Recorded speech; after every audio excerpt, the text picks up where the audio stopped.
I am joined by one of the best of all time, Dominique Moceanu. And Dom, you probably think that you and I are meeting right now, but I have to tell you, you're wrong. Let me tell you a quick story. Okay. We are actually old breakfast mates. I was at the Olympic Training Center when you were at the Olympic Training Center. Oh. I was an early bird. I was in there at like 6:30. You were the only person in there at 6:30. Okay. I have a question here, though, and I know this is 20 years ago, but you ate the same thing for breakfast every day, and it was almost nothing. I used to look at your plate, and there would be one hard-boiled egg, there would be a couple pieces of fruit, and I'd have like an omelet, I'd have a stack of pancakes, a couple different juices. Why did you only eat an egg for breakfast? Well, I was trying to lose weight at that point. I was a little bit out of shape, and my coach was harping on me about my weight. So I had a fractured back that year, so I couldn't really train very much, and my knee was bothering me. So, long story short, I was trying to lose weight, so I was not eating much, but kind of that goes with the theme of gymnasts being underfed and overtrained. I mean, imagine how It's so small true. I had to be to fight Mother Nature at 14 years old at the Olympics. I was just, over 4 feet, 70 pounds. I mean, See, and I was going to say, what were you trying to get down to, about 80 pounds? Hey, by the way, I remember that coach mhm. because he used to sit across from you and made sure all you ate was that egg. And I remember every morning thinking, as soon as he looks away, I'm going to slip her a piece of chocolate. I remember thinking that all the time. But at any rate, very nice to see you. Nice to see you. All right, I got some questions I want to go over. So I have a lot of people that will ask me, what is the best way to train? And it's generally for fighting or wrestling, which is the world I came from. But I always give them the same answer. And as I've gotten older and become a parent, I spend more time thinking about this too, because I want to give my kids an edge. I want to be like every parent. I want them to have an edge. And I am completely convinced if you could put 2 or 3 years in any sport you want to go to, 2 or 3 years into gymnastics first to get that strength, to get that balance, to get that timing, to get the coordination. Am I right? Absolutely. This is what I tell families all the time. Gymnastics builds fundamentals. Those basics are your foundation for any sport you choose to do after. There are wrestling boys that come in from the high school and middle school that come in just to take some beginner boys gymnastics at our gymnastics facility just because they know the strength that it provides, the core, the balance, the coordination. And my son did wrestling for the first time a few years ago. He had an undefeated season. He was so little, but he was Oh, so wow. strong for his weight class. And Out in Ohio? yeah, That's hard to do, by the way. right. I don't know if you This follow was the his wrestling first scene, but year.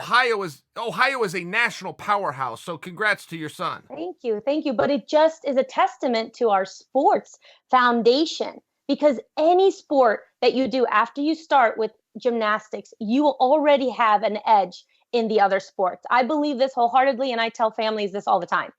Yeah, I'm glad that you do. And the wrestling club that I came from, we spend the first 15 minutes of every single practice. We don't do the jumping jacks and we do gymnastics every day. And for wrestling, to go back to that, but we're starting to see it in the world of MMA too, which is what a lot of the viewers are going to come from. Russia. Russia is really starting to take over. And if you look at the Olympic count every 4 year, Russia, the United States, China, it's the same big three every single cycle. Every sport they do for Russia, you must start with gymnastics. You don't have a choice. Let me give you an example. If you get called to the mat to wrestle and you're 8 or 9 years old and you've paid your entry fee and you have your little wrestling outfit, you have your wrestling shoes on, before you can go to the mat your very first time, you must show the event organizer how many handsprings and head springs and cartwheels that you can do. And if you don't do them right, you don't get that first match. By example, but that's Russia, a national powerhouse. I'm not surprised. I mean, people are starting to catch on that this is the way of the future. And I tell a lot of parents the same thing about our sport. And people are starting to understand it. I mean, we're seeing kids coming in and want to take gymnastics for that reason, to improve their all overall fundamentals. And I have no doubt that this is a very important aspect of development. You spend time in that development in our sport, you're going to be great at anything you choose to do as long as you dedicate to it and put the work ethic in. And will you tell me, what is the process for this upcoming Olympic cycle? Here's what I understand for gymnastics. Tell me if I'm right. There's an event essentially the U.S. Nationals, and somebody comes in and picks the team. The head coach picks the team. Is that true, or do they just take the top 5 scores and that's the team? Well, in 96, that's how it was. They took the top scores, they combined them from both days of competition, and the top 6, 7 made it, right? So the 7 made it, and there's one alternate, couple alternates. Now you do have to have the selection committee, is what they hide behind, kind of being able to pick the team that way. But this year, we're going to see. I mean, in the upcoming year, things are changing with gymnastics right now in our sport being in a huge kind of debacle. It's trying to rebuild. So many things are changing. So yes, you use the Olympic trials as kind of those top 2 get automatic spots, is what it used to be. And then the rest of the team is kind of selected. And then you have your specialists who can go to World Cups, and they can earn their spots from some of the World Cups as specialists. So it's gotten a little complicated in some ways, but you're pretty much, right on.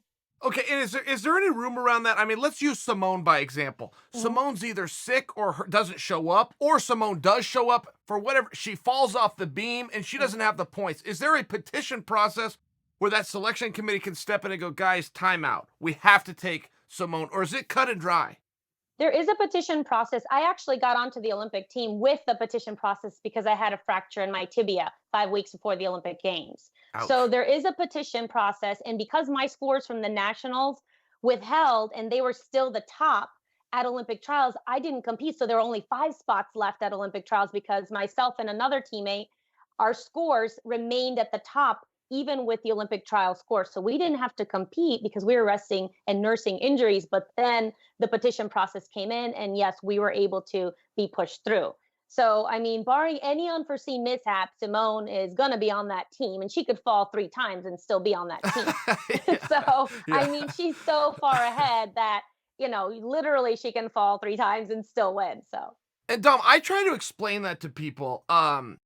Simone is winning gymnastics events by what people win a basketball game by. She's winning by 5 points. mhm. Generally, the Olympic gold through 10 is separated by a point and sometimes tenths of a point. She's winning by 3-point shots. She's winning by 5. It's so hard to explain to people that don't follow gymnastics how many 5 points is in a competition like that.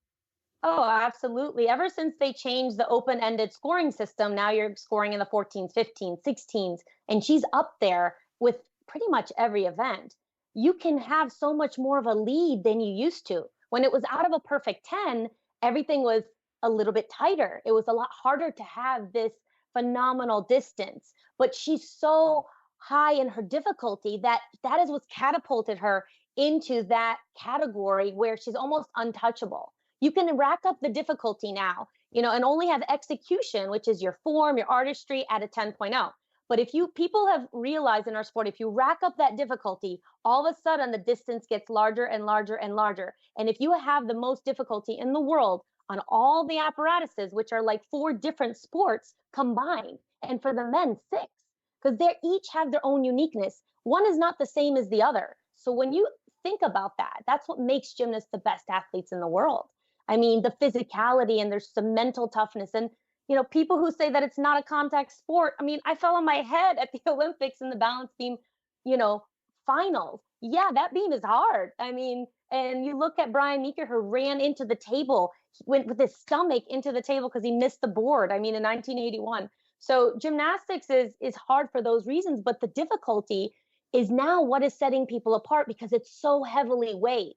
That's how you can get so far ahead now. And people are using mathematics and figuring that out.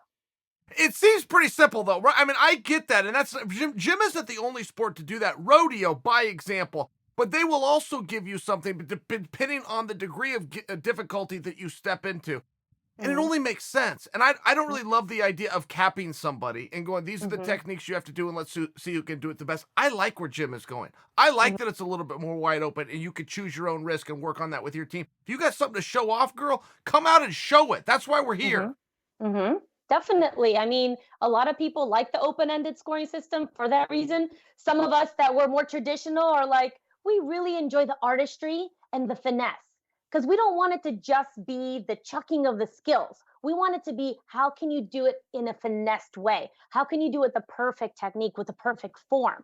But because form is not weighed as heavily, in the elite coding system, in the international coding system, the difficulty is people are now opting for focusing more on that difficulty than the finesse and the perfection of the form. So that's where some of us traditionalists in the sport feel like, oh, if we could combine the two, that's when you have the perfect, combination. And Simone does it well. Her technique is great. She can combine the two. And that's when it's like, it's awesome when you have it technically sound, form is in it, and the difficulty is there. That's great. By the way, you as an Olympic champion, when you look at someone like Simone, who is breaking some of these records and performing under some of these new rule sets, what separates her? Usually, if I get asked that from the sports I come from, I could tell you, either this guy was stronger or, maybe his dad was great and he was able to practice at home in the living room. Some guys just outwork everybody else, but I can usually put my finger on what it is. Mhm. What's different about her? Why can she do some of these things? Simone is, I mean, she is really a phenomenal athlete. She's also very, very compact. And so being small in our sport is very advantageous to where, I think I was smaller than she is now at the Olympics. And so being that small allows her to be stronger in the air and be, just quicker. She's light, she's very, very strong, and she can carry her body weight so easily. And I think because she's also such a technically sound gymnast, that makes her phenomenal. And she's just very strong. When you look at it, her technique, her strength, all of the combination helps make her such a phenomenal athlete. And she's mentally tough. Our sport requires a lot of mental toughness. I mean, when you've made it to that elite level, you've earned your stripes. I mean, you're training so many hours a day. When we train, it was 8 hours a day, 7 days a week, minimal food, underfed, starving all the time. Other athletes at the Olympics would sneak us food, and we were just like kind of put it in our bag, just like at the beginning of the conversation, the things that you mentioned. All the athletes would feel bad for us because they were like, oh my gosh, they're starved all the time. Um, but Simone is just great because over time she has developed this amazing awareness also, and her technique is so refined.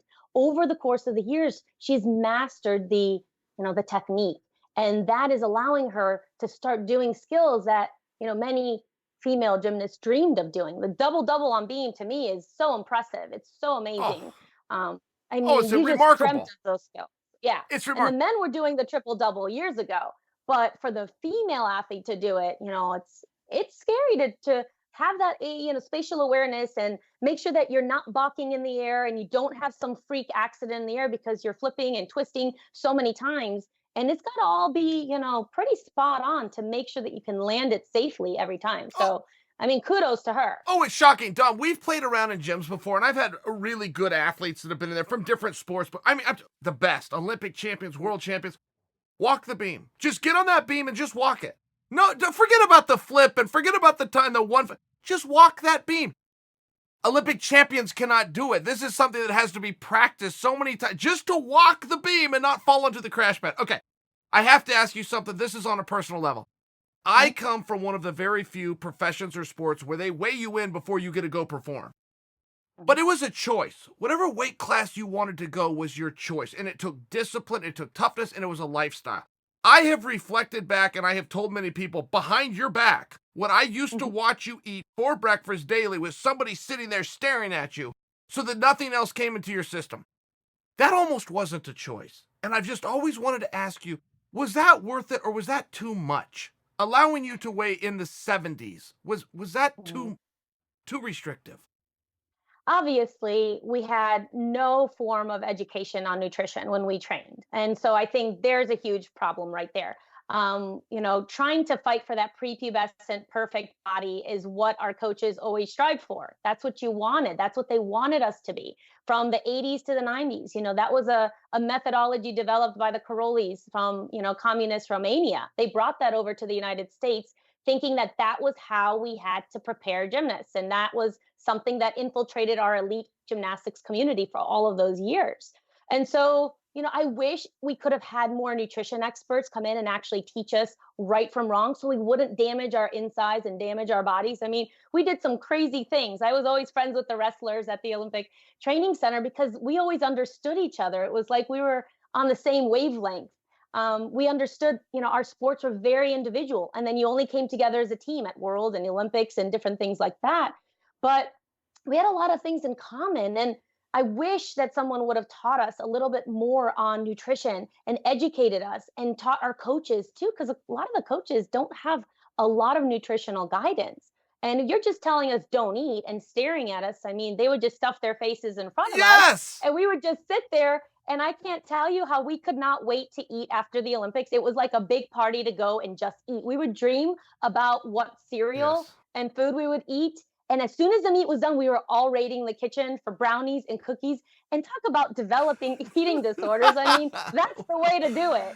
And we were just literally waiting for our coaches to get out of sight so we can go and eat. And I don't mean to laugh, but that was very insane. serious what you said. But I truly have wanted to ask you this question for about 18 years. I'm not kidding about that. I used to see that, and I remember you guys would train like 6 hours a day, 6.5 hours a day. You go from the gym to the weight room. There'd be a quick lunch. You'd be back in the gym. Wrestlers were very known for working very hard, but we never once had to train 6 hours a day. You guys used to do this 6 days a week. It was just one of those things.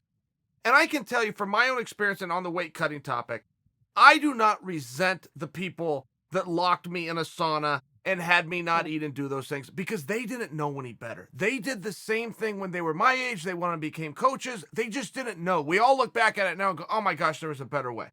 Do you resent that gentleman who used to sit and make sure you only had one egg? That's my final question, but I swear to goodness, I've wanted to know that for almost 2 decades. I wouldn't say like necessarily resent. I would say you caused damage that was very, very long term. And those kinds of things stay with a young girl. It was more the meanness behind it, the not caring, the threatening demeanor that kind of took its toll on a daily basis. It was, you're not performing because you're fat. You're not performing well. How about we're just tired and underfed and are having a bad day, for crying out loud? But no, it was always because we were fat. If we made a mistake, Chael, it was always because we were fat. We were always drilling that, they were drilling that into our heads. So we started, after somebody does that to you over and over and over, you start to believe, okay, I'm worthless. I'm not good. I'm fat. And yes, if I drink more water, I'm going to get, yelled at again because they're going to say I drank too much water. So those kinds of things are very damaging for a young prepubescent teenage girl. Yeah. And that's where I have a problem with it. Yeah, most definitely. And I know that your kids, you've got a gym in Ohio, I believe, is it your son, but he has Olympic aspirations. I mean, how does that work? Because there is a level of discipline. The sport requires discipline. It's not, I would imagine, yes. I don't want to speak for you, but I would imagine it's not, just go loose, don't do it like we did. I would imagine, but it's somewhere more in the middle. I mean, am I right? There's some encouragement. There is a way that a gymnast needs to look. There is extra pounds. That's true. Oh, yeah, absolutely. And I'm a big proponent of work ethic, discipline. I believe in all of those things. Trust me, I expect that of the athletes that I train. But there's also a caring component. And there's also a paying attention to injuries and not overtraining you to where at your biggest competition, you're all hurt. There are also things that we need to look at as coaches. And if we want to become better, we have to evolve. We have to pay attention to the warning signs. We have to make sure that we're on the same team as the athletes. We're not just there glorifying ourselves. We're not there for our egos. We're there to help make these athletes better and fulfill their dreams. It's not about us, and so many of our coaches in our generation, it felt like it was more about them and the show and all of that rather than our well-being while we train. But yeah, I'm all about, hey, get in here. It is tough. It is discipline, hard work. I expect that of the athletes I train. We're creating a culture of that at our gym. And I'll have anyone come over and any athlete come over and try to do my circuit that I give to my athletes that between the ages 11 and 17, almost 18. I mean, I can guarantee you many athletes, high level athletes, would not be able to hang with that conditioning circuit. Oh, most definitely. I sent you a video, by the way. I don't know if you had a chance to watch it, but it was a top I MMA. did. Did you watch that? Yes, I did watch That was, it. He, It was awesome. He didn't know what he was getting into. We invited him down. We had the cameras. By the way, though, speaking of that day, there was a young lady there named Misha Parsons. She knew I was going to talk to you, so call this a fan question. She is an aspiring Olympian herself. She's all of a sudden brand new, Dom. Brand new. She doesn't want to go backwards anymore. She did it for years. Yes. For years, she would go, all of a sudden, she's developed a fear of going backwards, and she just wants me to ask you, is that normal? Absolutely. A lot of people don't talk about the fear aspect of our sport. We're dealing with it on a daily basis. I have athletes who have mental blocks that you have to start back from the beginning. Something went wrong, a coach dropped them. They develop this fear and I have to build trust again with them. Do you trust me? Are we, we're going to work together as a team. I'm not going to let you fall on your head. I guarantee I'm strong enough to carry you through this. Let's go back to the basics. Let's go back down and relearn this skill. And it can take months. I spent 7 months just this past year working on one of my gymnasts who has this terrible fear because she hit her foot on the bar at her old gym and they would scream and yell at her. And she developed this complete mental block and broke her foot. And so I had to retrain and just get her to believe in herself again, to believe it won't happen. And some people overcome it and some people don't. And we, at our gym, I go ahead and delegate that to a sports psychologist because at some point, the coach can do so much, but you also have to start getting them the right help and guidance because you really, have to understand that this sport takes its toll and it's a lot. And at some point, you have to be determined to overcome it no matter what. And I've been able to get a lot of gymnasts out of those fear, blocks and those mental blocks. And I've seen a lot of kids get scared. So what coaches end up doing is, okay, we're not going to go backwards anymore. We're going to change it. And sometimes, that's a disservice to the athlete unless you've exhausted all the other means, because then you can switch and only make them a front tumbler and maybe change things in that direction. But in gymnastics, you have to go backwards. At some point, you're going to limit them. You're going to limit them. But that's where the mental component comes in. And this is a lot harder than even the physical part to deal with the psyche of gymnasts and their fear, because it is a very real thing and people don't talk about it a lot. You're scared a lot of times when you're going in there and doing skills that are very difficult, putting together routines, knowing that a freak accident you can fall. I've fallen on my head many times and it's scary, but I got back up and never once did I cry about it, but that was because I had to. Sure. I had to be tough about it. Yeah, it's a very real thing. Fear is a very, very large part of our sport, and it stops a lot of gymnasts from getting to the top because some people can't really push through that part. And we try our best, and with every athlete, I know we do. But some coaches end up getting very frustrated with this topic and they give up on the kid. And it's sad to see because, it's not all their fault. Agreed. Sometimes. Dominic, I really appreciate you taking the time to answer that question and doing this whole interview. Do you have anything you want to get off your chest? Hopes, goals, dreams, fears? Anything to share? Well, you know what? Are you going to be in New York City in I am November? going. Madison I Square am Garden? going. My husband and I will be there. So we're I will coming. look you up. I hope see you have you. more to eat than an egg. New York's a great city to get some of that pizza. Do a little making up, if you know what I'm saying. Oh, yeah. My sister and I joke that we've been making up for years since I retired. So You've it's all earned it. good. You've Yeah. earned it. We're doing the same thing over here. Dom, thank you so much. All right, guys. Dominique Moceanu. She truly used to have one egg, a piece of fruit, a guy watching her, and go train for 6 hours, 6 days a week. Saw it with my own eyes.